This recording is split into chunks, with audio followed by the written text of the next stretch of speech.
Hello everybody, Augie here, and today we're going to review the ULtraman Max-Gomora figure. I believe this figure was made from 2005. Let me read his foot. Yeah, 2005. And since this is an ULtraman Max figure, it is pretty hard to find. Unless you live in Japan, it might be a little bit easier to find. But overall, I don't know how many of these figures were made because, ULtraman Max figures are just hard to find. Like the Pigmon figure I reviewed yesterday. So yeah, not much to say about Gomora. I mean, he's probably the most famous Ultraman monster and is my favorite.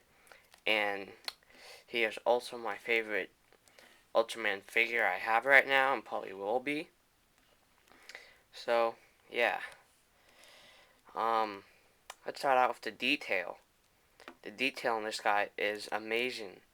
I mean, like, wow. If you have this figure, or if you have it, then you would know how good it is. I mean, first of all, you can tell that these scales right here, they have a nice type of texture to it. Nice. The face is great. You can see that the bottom teeth are all individually done. Not the top teeth, I don't know why.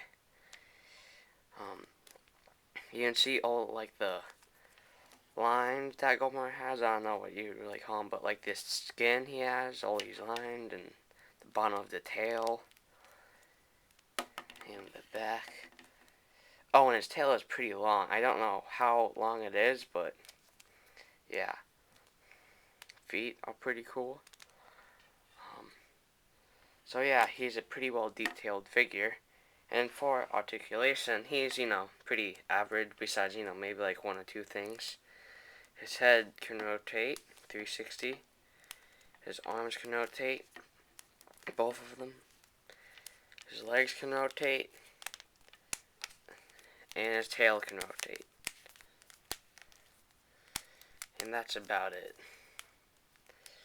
And as for paint job, the paint job is pretty good. You can tell that it's like a dark brown mixed with some, oh well, it's a light brown mixed with some dark brown all around him. And you can see the feet right here. They're the top of them are gray, then they start out becoming more white. And his face, well, his horns are pretty much the same as his legs, but this part right here, you can see that's red and with the yellow dots around him. So yeah, that's pretty good paint. The likeness, if you can tell by this picture,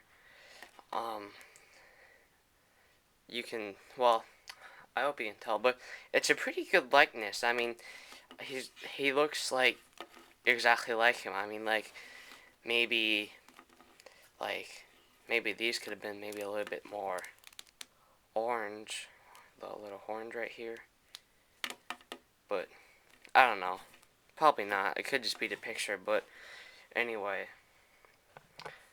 let's get on to the size comparison. Here he is next to two Ultraman figures, Pigmon and Wu. Whoops.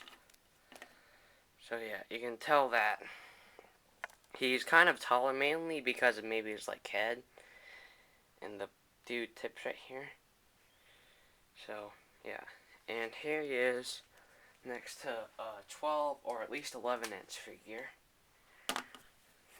You can tell that he is maybe half of Mechagodzilla's size, and he's 11.5 inches. So yeah. So yeah, this is Gomora. I really like this figure. I'm gonna give him a 10 out of 10, obviously. And yeah, I recommend him if you can find him. Yeah, he's definitely worth it. I mean, even though you probably won't be able to find him, but it's still a great figure to have if you can find him. I mean, it's really worth it for any Gomora fan. He really goes good with other Gomoras. I mean, I don't have any, but I want to get some more. So, yeah, this is Augie signing out.